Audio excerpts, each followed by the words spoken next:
Estudio bíblico, familia, iglesia y misión. Bueno, el estudio que comenzamos hoy día, cuando hablamos con amor, sanando la comunicación en la familia. O también un título alternativo que tenía es El arte de escucharnos en familia. Hay una historia de una madre con sus hijos que hacían un juego, ¿ya? Y el juego se llamaba Hablar con los ojos cerrados. Cada uno tenía que decirle al otro cómo se sentía, pero sin abrir los ojos. Yo me acuerdo que cuando yo empecé a cantar en la iglesia, como siempre cantaba con Joel, con mi hermano, entonces a mí me daba como más ánimo y podía cantar, pero cuando me tocó cantar solo me daba vergüenza. Y no sé si a ustedes les ha pasado, pero a veces por vergüenza, por temor, o miramos para otro lado, y yo le decía a los hermanos, todos cierran los ojos, no quiero que me vean cuando canto. Yo quería cantar delante de ellos, pero no quería que me vieran porque me daba vergüenza. Entonces, parte de mi ejercicio era hacer que el resto cerrara los ojos para yo poder cantar tranquilo. Y este ejercicio de esta familia era que tenían que decirse el uno al otro cómo se sentían, pero sin abrir los ojos. Y la idea era concentrarse solo en las palabras, ¿ya? Tal vez si le decimos a algún ser querido de nuestra familia, mírame a los ojos y dime cómo te sientes ahora, tal vez no le va a dar un poco de temor. Pero si le decimos ya cerremos los ojos y digámonos las cosas, algunos se pueden animar más, ¿ya? Y ese momento era bien íntimo y era un momento hermoso en el que se comunicaban, en donde solo las palabras tenían sentido y no tenían vergüenza en decir las cosas porque cerraban los ojos, ¿sí? Así que era un lindo ejercicio que hacían. Pasaron los años, los hijos se fueron de casa y uno de los hijos llegó donde su madre un día y tuvieron una discusión fuerte entre ellos. Y llegó a un punto de la conversación que se tornó muy tensa y el hijo le dijo a la mamá, mamá, ¿podemos hablar y cerrar los ojos por un momento? Como que él quería comunicarse a la manera antigua, cerrando los ojos y que solamente las palabras fluyeran. Probablemente el cerrar los ojos lo hacía sentirse seguro y él quería también, de cierta manera, volver a ser tal vez un niño y comunicarse con esa confianza con su madre. Hay tal vez momentos en la vida en que nos hemos sentido seguros. Yo, cuando he estado estudiándome un poco a mí mismo, mis momentos emotivos, que yo me quiebro con mucha facilidad. Entonces, parte de la psicología dice que probablemente mi niño interior sale a flote cada vez que yo exploro mis emociones. Entonces me emociono mucho. No es una emoción que me haga llorar por tristeza, sino siempre me provoca una emoción positiva. Lloro por alegría, lloro porque me emociono, pero positivamente, no me hace mal. Encuentro que me hace bastante bien porque me conecta con mi emocionalidad, con mi sentimentalidad y también, según la psicología, me conecta con ese niño interior que tengo. ¿Ya? ¿Y por qué me provoca tanta emoción? Porque volver a ese niño, volver a sentir como niño, me conecta con un tiempo donde todo era más fácil, ¿sí o no? Cuando éramos niños no estaban estas preocupaciones que hablábamos hace un rato atrás, ¿cierto? Todo era más sencillo, no habían preocupaciones, entonces era, independientemente de las carencias que cada uno habíamos podido tener, pero probablemente era un ambiente bastante seguro. Y uno a veces de adulto quisiera a veces volver a ese entorno seguro. El mundo se vuelve complicado, más complejo de lo que podría ser, y uno quisiera volver a ser niño a veces y no tener que preocuparse de eso, que lo llamen a almorzar, a tomar once, y que en la mañana lo esperen con el desayuno servido. Hoy día nosotros tenemos que encargarnos de esas tareas muchas veces, y por eso, conectarnos como cuando uno era niño, nos hace bien en muchos sentidos. Así que yo los invito a ustedes también que se conecten con su niño interior. Pero este adulto se juntó con su madre y en medio de la discusión él quería volver a sentirse seguro en esa comunicación que él tenía con su madre cuando eran niños. Y probablemente queremos recuperar, y si si fuimos la semana pasada, los hermanos manifestaron, algunos de ellos, el tema de la comunicación al interior de la familia. Porque creemos que es importante. Y por otro lado, si sentimos amor en nuestras familias o por nuestras familias, por nuestros seres queridos, la idea es que queremos comunicarnos mejor. Y el amor no evita o no deberíamos evitar las conversaciones difíciles. Lo que conversamos en otra, ¿cierto? Creo que esas conversaciones que a veces se dan es porque existe amor y porque de parte de un ser querido que quiere corregir alguna actitud nuestra, nos va a decir las cosas con sinceridad.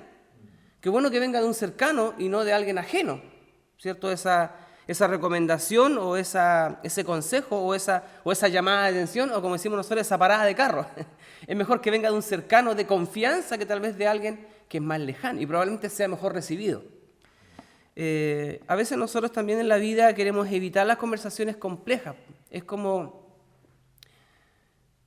para llegar a algunos lugares hermosos, turísticos, hay que caminar harto a veces y transitar algunos senderos que son algo duros, pero al final es fantástico. Y a veces incluso mientras más costoso se hace, más dificultoso es el camino, con mayor placer se contempla después la belleza de ese lugar. Y a veces también nosotros evitamos, tal vez por no pegarnos el pique, o por no echarnos a perder los pies o los zapatos, o no llenarnos de tierra, o no cansarnos tanto, preferimos no ir a esos lugares hermosos. Y a veces en las relaciones nos pasa lo mismo. Sabemos que si a veces transitamos un terreno pedregoso en cuanto a las comunicaciones, cuando las comunicaciones son complicadas, pero sabemos que al final probablemente va a haber un buen resultado, ¿no valdría la pena hacer ese trayecto, por dolorosa que a veces fuera? Si hay amor, no deberíamos tener temor en transitar ese terreno pedregoso, o estar dispuesto a veces a escuchar un reclamo de algún ser querido, porque queremos mejorar las relaciones. Podemos vivir juntos, podemos amarnos sinceramente y aún así tener mala comunicación entre nosotros, como familias. Podemos amarnos, esto lo conversábamos hoy día en la pega con unos colegas. Podemos amarnos, pero a veces también tener problemas de comunicación. Podemos amarnos y a veces también podemos herirnos con las palabras. Y lo conversábamos también a mediodía con los colegas. Probablemente también esas heridas sean mucho más dolorosas cuando vienen de un cercano. Es como fuego amigo que se llama. Cuando en la trinchera se dispara un arma tal vez por casualidad y eres alguien de tu bando.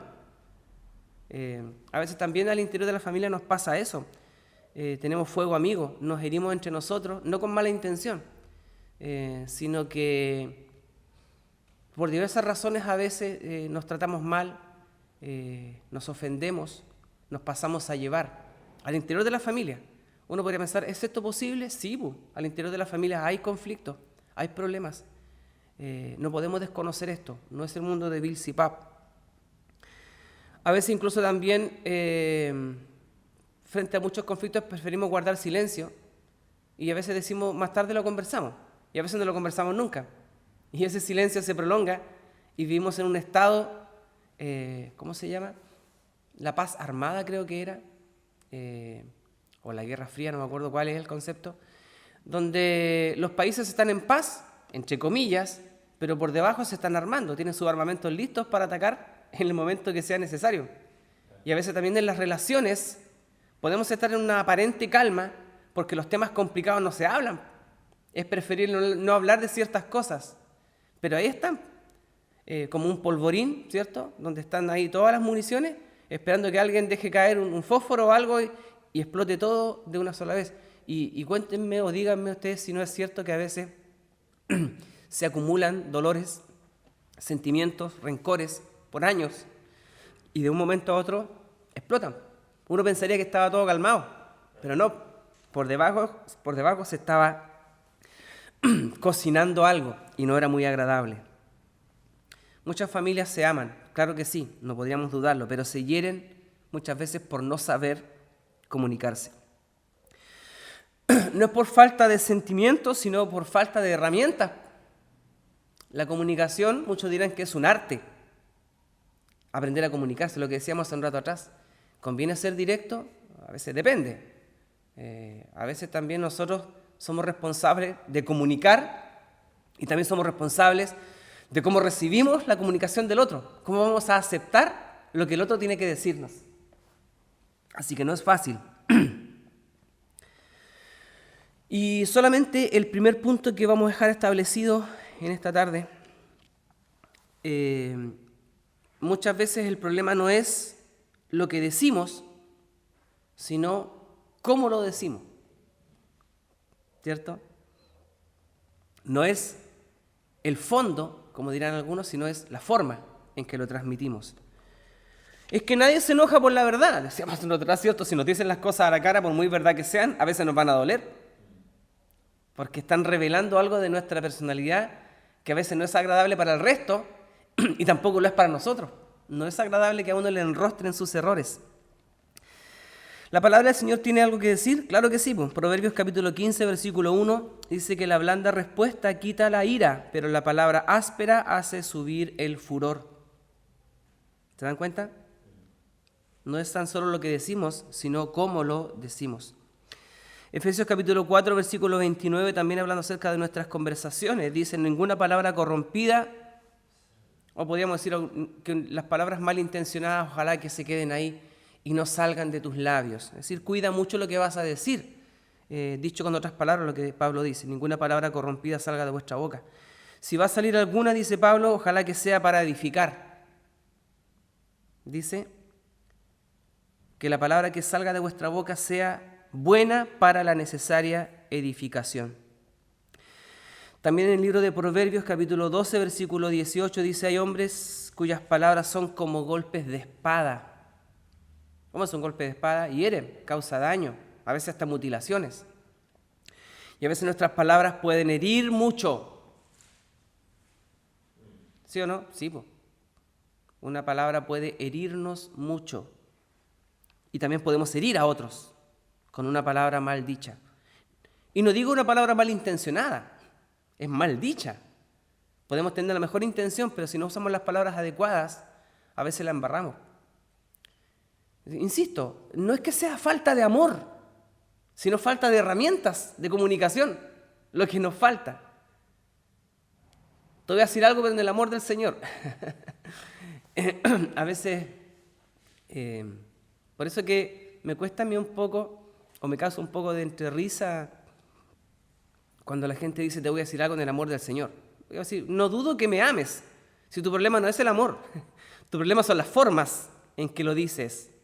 No tienes tal vez la delicadeza, el tacto. Que me ames, tal vez no tengo dudas. Pero hermano, te faltan herramientas de comunicación. Si a veces hasta a los líderes les pasan, pastores que desde los púlpitos, no el caso del pastor Silvio, pastores que desde los púlpitos tratan súper mal a la congregación. O también nos pasa con los líderes de alabanza, que a veces somos toscos con nuestros músicos para dirigirnos a ellos. Pasa en la iglesia, pasa en la familia, pero estamos hablando de la familia. Tenía un listado con varias frases, ¿cómo decirlo?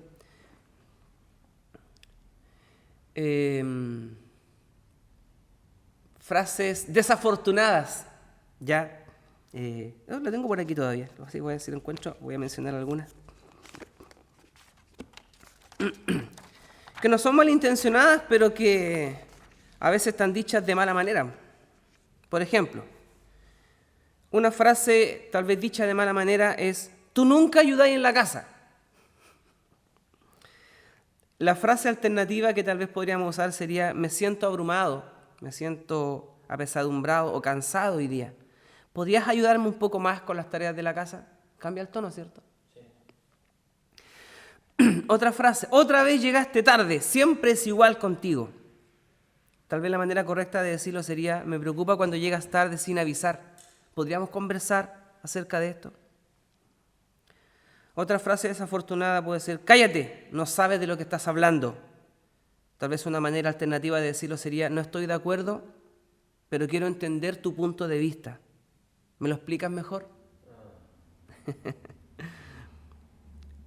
La última. Hay más, pero solamente hasta aquí. Eres igual a tu padre o a tu madre, ¿cierto? Eres igual a tu padre, a tu madre. Siempre hacen lo mismo. Tal vez una manera alternativa de decirlo sería, cuando haces esto, Me recuerdas una situación difícil que viví antes. Quiero que hablemos, pero sin hacer comparaciones. Y así podríamos seguir. A veces no es el fondo, sino es la forma. No es lo que decimos, sino cómo lo decimos.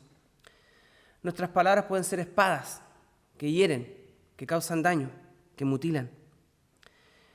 O nuestras palabras pueden ser como un bálsamo. Por eso que el proverbio dice la respuesta blanda es capaz de apaciguar el enojo, ¿cierto? Pero una palabra mal dicha, o una forma incorrecta, o una forma tal vez desagradable, violenta, irónica, sarcástica de decir las cosas, hace que el otro se enoje más todavía. Entonces no llegamos a ningún buen puerto. Nuestras palabras pueden ser puentes o pueden ser paredes. Nosotros elegimos si nuestras palabras van a hacer que nos separemos más o que nos unamos más, ¿cierto? Sí.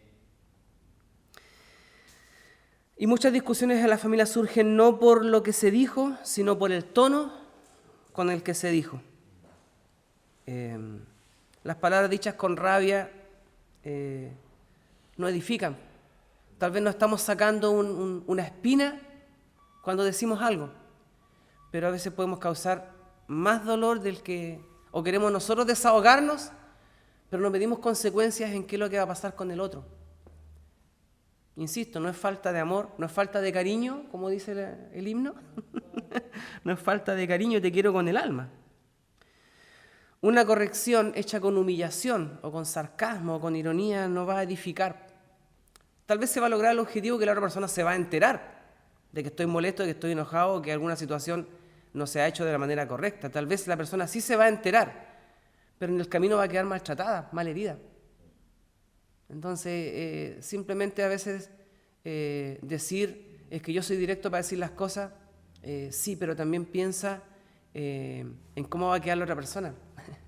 Ponte en el lugar del otro. Como dice la palabra, con la misma vara con que medimos se nos van a medir. Probablemente con la misma respuesta que nosotros entreguemos o de la manera en que usemos nuestras palabras, no nos gustaría recibir de vuelta algo similar.